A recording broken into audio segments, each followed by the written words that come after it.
Hello, my name is Judy Rentz, and I want to tell you about a pain that does not stop, a pain that no one knows what it is, or very few people in this world know what it is.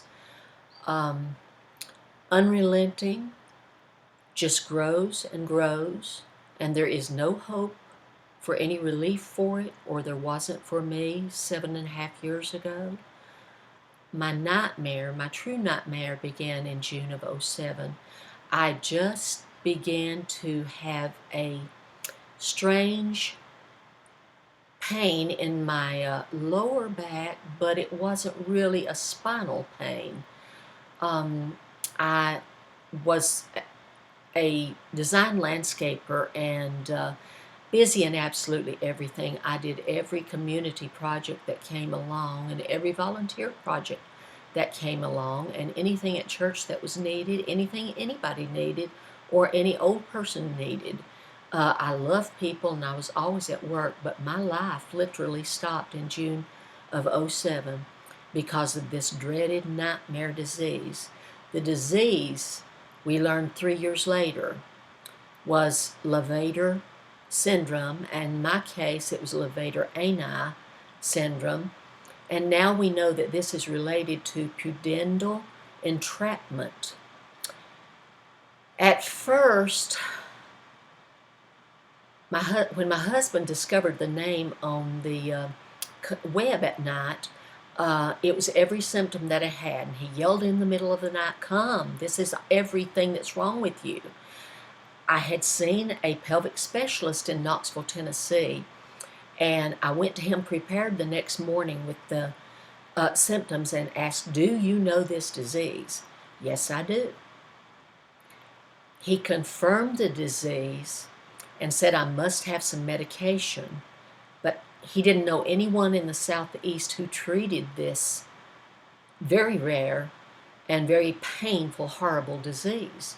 So, but at least we had a name. Two wonderful doctors in Knoxville had been studying me since June, one thinking that it was still a spinal problem. One was a physiatrist just trying to understand why it was affecting the lower half of my body so badly. I talked to my orthodontist and told him that we had a name, and he said, "It makes perfect sense. We just don't know everything." And the Levator ani is such a rare syndrome that we just didn't think of it. We just don't know everything.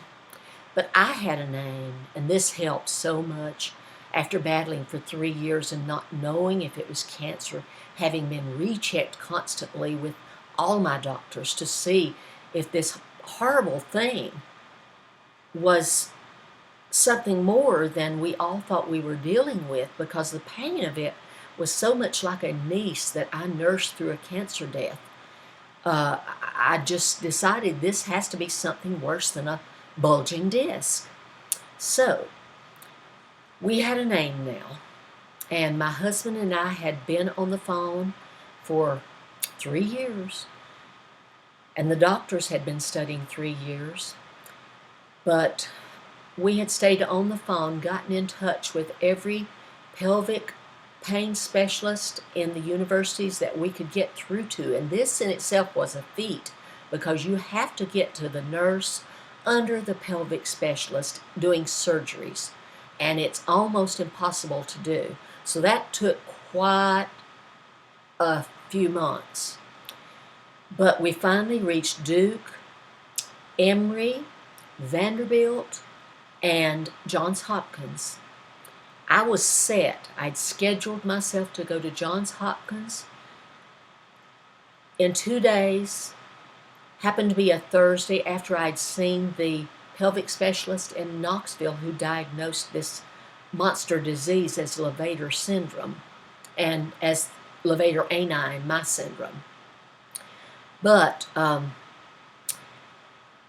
we had been searching for so long and got home. No one had called in 2 years. No one had gotten back to me in 3 weeks from all the doctors and the nurses that said they would be sure and give the message on.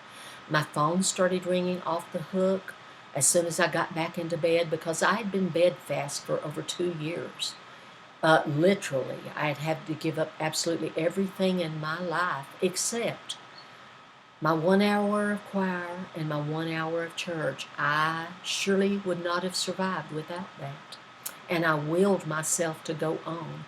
But when I got back from the pelvic specialist in Knoxville, the phone rang off the hook. Duke, Vanderbilt, Emory, all call back. And no, we don't treat that. Our specialists do not treat that at this hospital. But okay, I still had a name. But a Dr. Chang from Johns Hopkins, where I was scheduled to have my tailbone removed in 2 days, called and just wanted to verify some facts with me before I wasted my money for motel and plane cost to come up to Johns Hopkins. And I told her, we have a name now.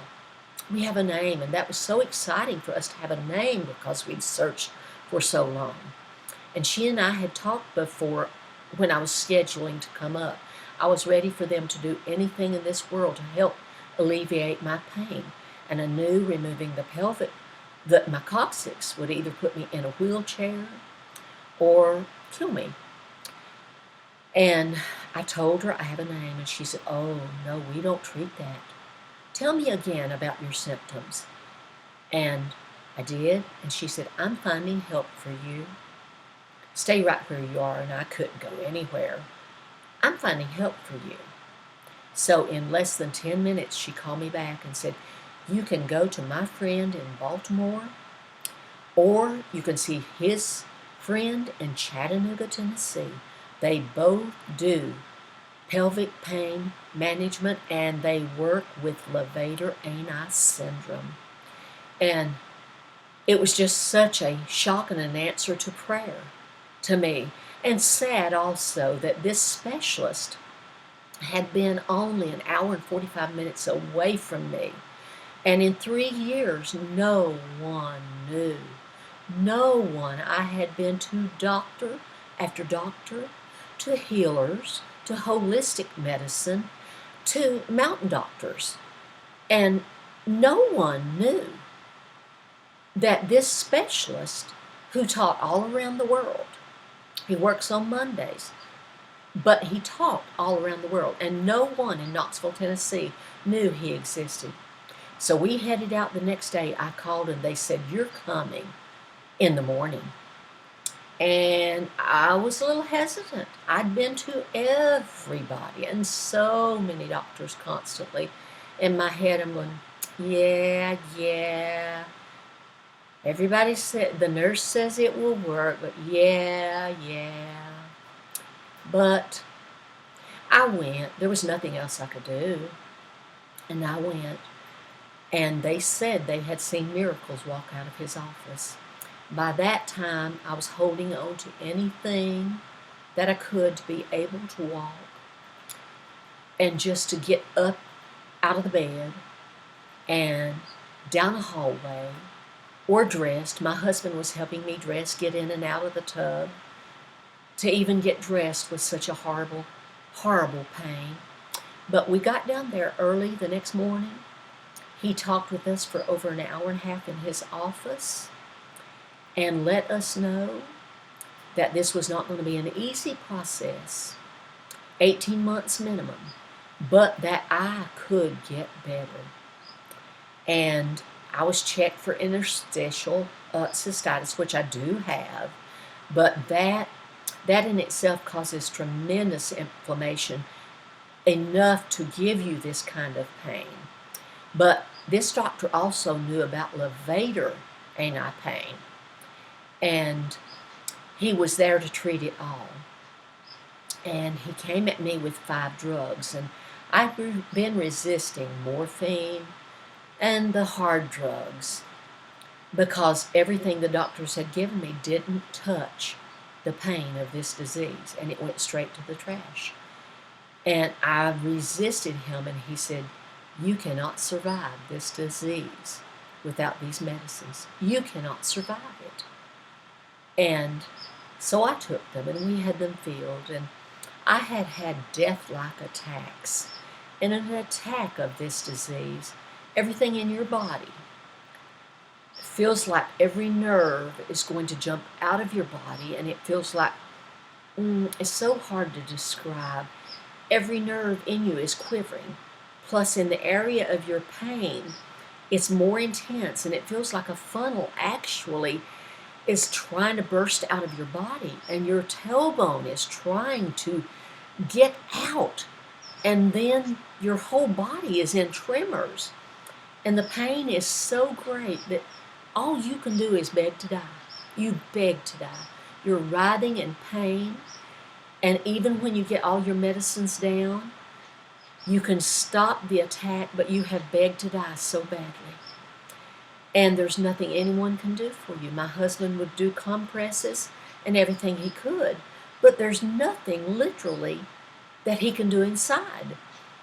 And after 2 or more of the opium suppositories or my strongest medicine, I would calm just a little bit, but this kind of pain can put you in a stroke.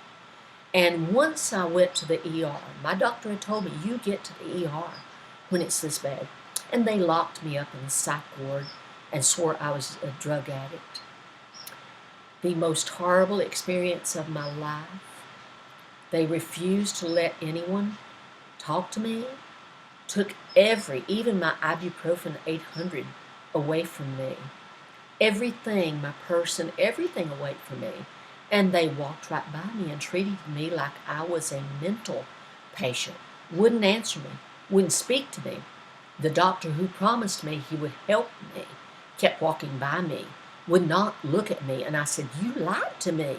You lied to me. You said you would help me and at least help me sleep. He just totally walked by and ignored me all night long. And I had an attack that night.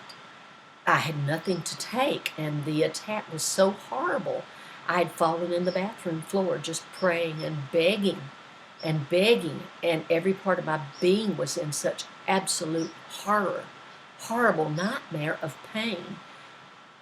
You just are beside yourself. You are not yourself.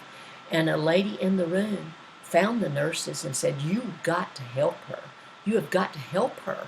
And the only thing they would give me was an 800 ibuprofen, and I went through the night crying and begging and pleading for help the entire night. And the next morning they insisted I see the psychiatrist, and he snidely and kept telling me, you're a drug addict. You're a drug addict. And I asked him, I said, have you ever delivered a baby? Do you know what it feels like to have a baby? And he just kept calling me a drug addict. And I said, this disease is beyond anything you could ever possibly know. You will never understand it because you've not even had a baby. And I said, I'll have you know, I have thrown away medicines because they will not work. They will not phase this disease. And I walked out, and he sneered all the way saying, you're a drug addict. You're a drug addict. And doctors do not believe this illness. My back doctor, who had worked on me early in June of 07 and in the summer of 07, when his treatment didn't work, I just broke down, how am I going to live?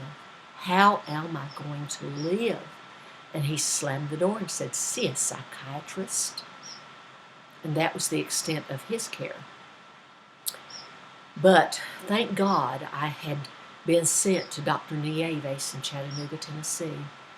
And he began by giving me meds for my interstitial cystitis, but also began by giving me as many as 60 nerve blocks while under anesthesia. You couldn't live through these without anesthesia. And they would numb up every part of my internal body. And he would go near the spine, and I had to be awake for the exam. And he said, this is going to be the worst thing that's ever happened to you. And the nurse had already started crying and praying. And I didn't have any fear because it was the last thing that I had to go to.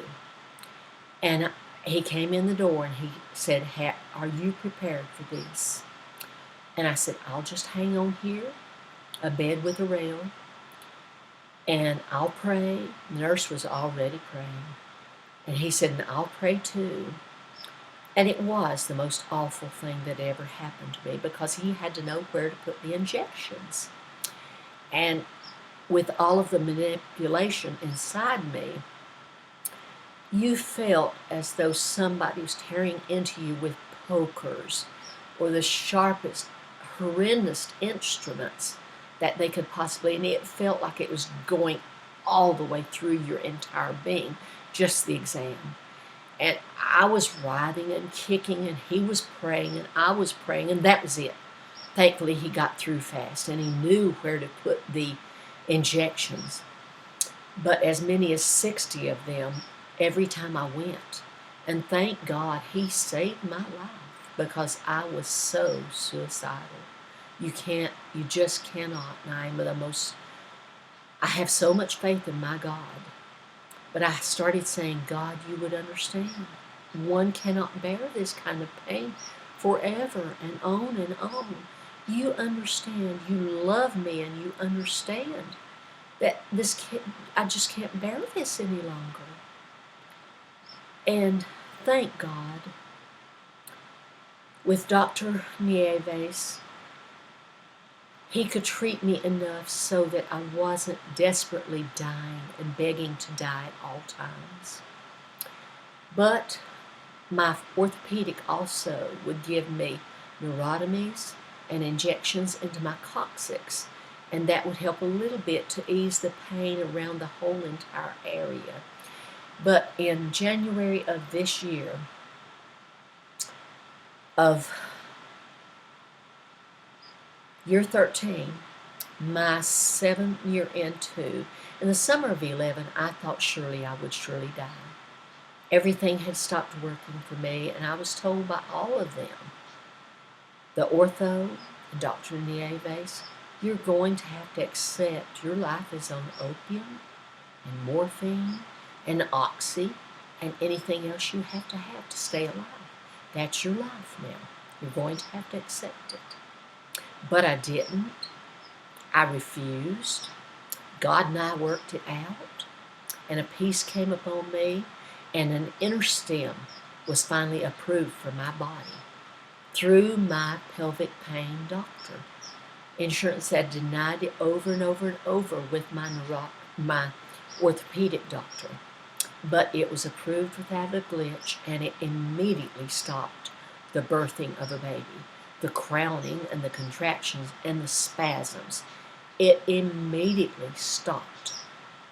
But by this year, in January of 13, I realized that I was going to have to start back with the internal injections and blocks to try to kill the pain from my tailbone and my anal canal, where it was just in a constant state of being torn apart and on fire. And you get the attacks with that. The attacks come on, and it's just a sensation all over your body, a nervous sensation that you can't describe to anybody, and it's like you're on fire. The pain is shooting upward, and the pain is shooting outward like you need to explode. But I kept going back to Dr. Nieves in Chattanooga, and he would continue to numb me. And the numbing was great for a while, because you were paralyzed for a while until it wore off. But they quit working. And in October this year, Dr. Nieves and I knew they had quit working. And there was nothing left for me but to try to find this surgeon. But this surgeon coming about was a miracle. I had put out a blog on Health Unlimited on the 1st of September. And Dr. Antelak, this famous surgeon in Minnesota, emailed me back within 5 minutes before even anyone had gotten my blog, and said, thank you for going public. Please do anything you can do to let people know about this nightmare of levator syndrome and pudendal damage. Please go to the media. And I have.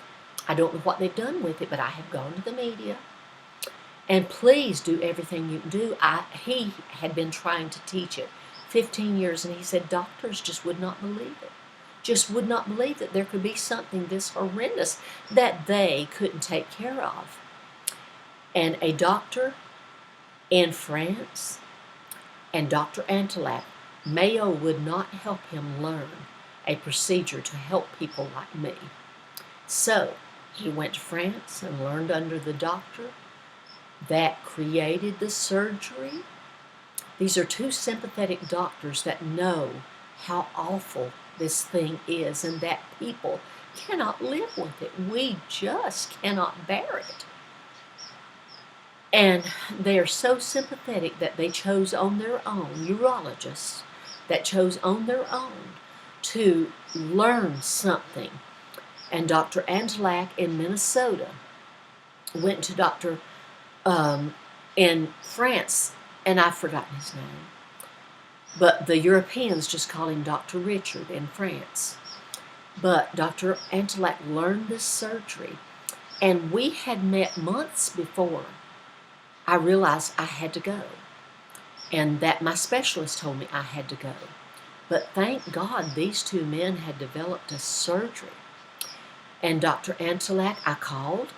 I asked him for his credentials and if there was anybody closer. No, there are 3 others in the United States, and there were 4. One has since quit. But then down at the bottom, very humbly, Dr. Antelak listed his credentials. And he's done hundreds of these pudendal entrapment surgeries. And I said, that's all I need to know. I went ahead and called and set up my appointments with the nurses at the MAPS pain clinic in Minneapolis, Minnesota. And they said I would have to fly twice, but I said, if you've checked with Dr. Antelak, we've emailed, and he knows every problem, every pain that I've had, and everything about me. And sure enough, he's only going to make me fly up once. My surgery is set for December the 9th. We leave in the next morning. And my surgery is set, for December 11th at 11:30 in Minnesota time. And, I trust him. I'm not worried about it. God and I have come to grips over this sickness. I begged God to please help me learn to live with it. And I've had to learn. I've had to take some hard drugs. But I have used it to talk to other sick people. And people, thousands of them are in the world. And my doctors thought only 125 in the U.S. But there are thousands I've learned through Health Unlocked that are searching just like we did for 3 years with no name. No one to tell them what it is. And just at a loss. Some of them so suicidal, and I know the pain, and I know why they're suicidal. Some of them are just so desperate, and I make it my goal in the morning to answer those letters. I pray to God to use whatever He can use of me, and I study with Him, and I talk with Him, and He has been my strength. And it's no accident that Dr. Antelak called me as soon as my blog went out. God may choose to give me a miracle, but if He doesn't, the miracle will be that He has released me from this horrible disease that should have been reserved for Hitler or Manson. It's that bad. And I just want to put this out there. If it will help anybody to realize what the illness is, if it will go to anybody like I was searching, and it drove us to nothing but search for 3 years.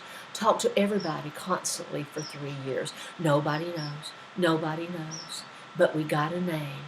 And now people can know what is wrong with them and can tell their GPs that this is a real disease. You need to get me to a pelvic specialist. And the only reason I'm spilling my guts like this is to help other people. And God will use this to get to them. I am confident. And I'm confident that whatever happens with my surgery on Wednesday morning will be what God has willed to be done. If He should release me from this disease, it would be gain. As Paul said in the Bible, it would be a gain for me to be released from this nightmare. But I'm asking for a miracle. And if He chooses not to give me a miracle, God's going to help me with the surgery that He sent about for me.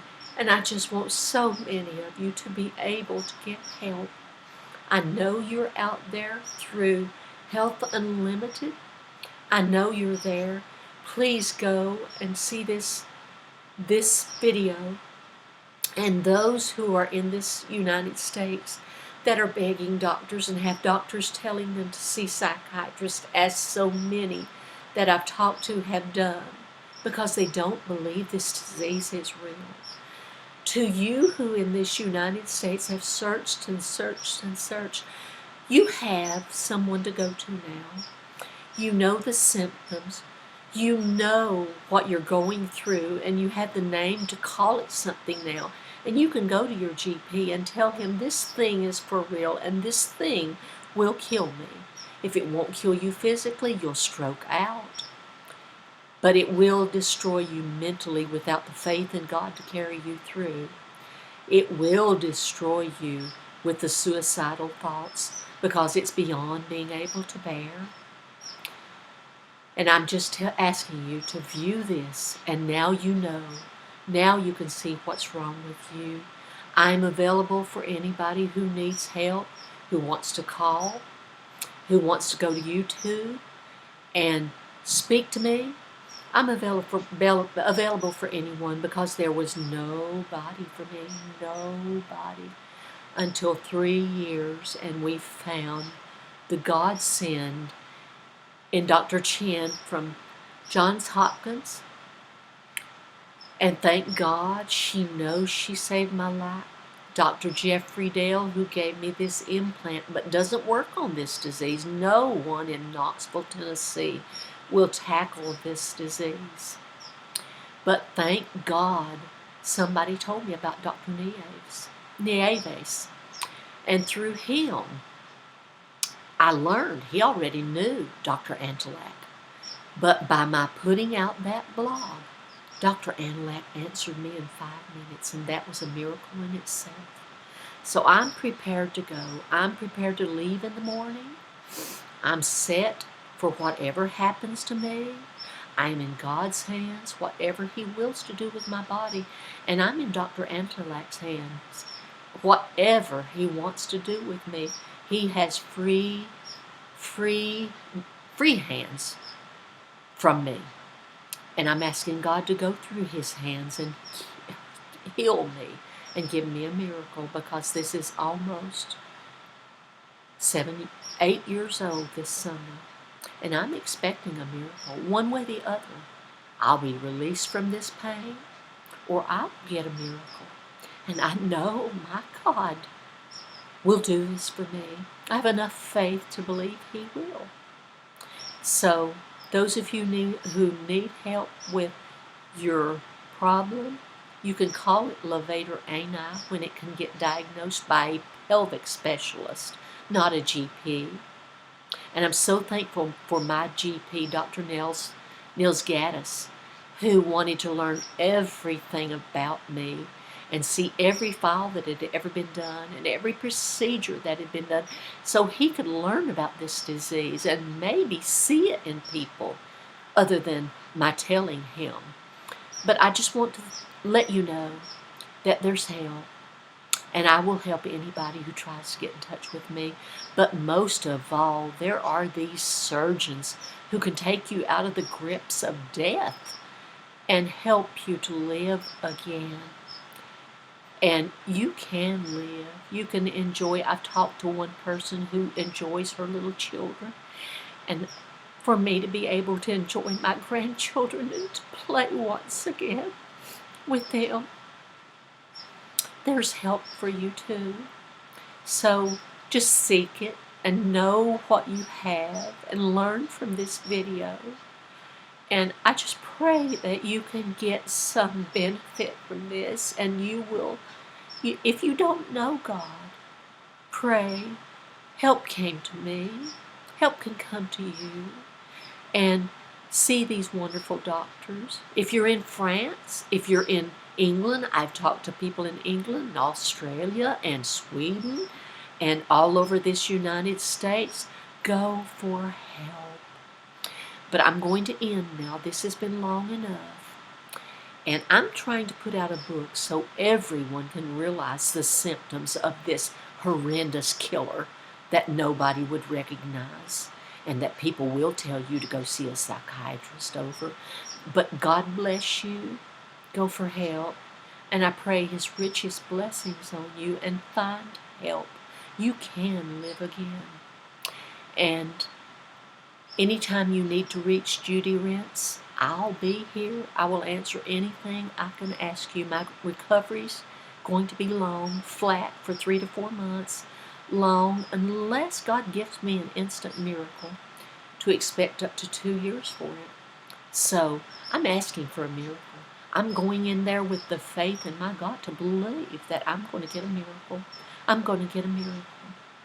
So there's help for you. And I end it with God loves you. Go find your cure and be at peace with this monster in you. And goodbye for now. And I end this. And I wish all of you, I hope that all of you will go to it and learn from it.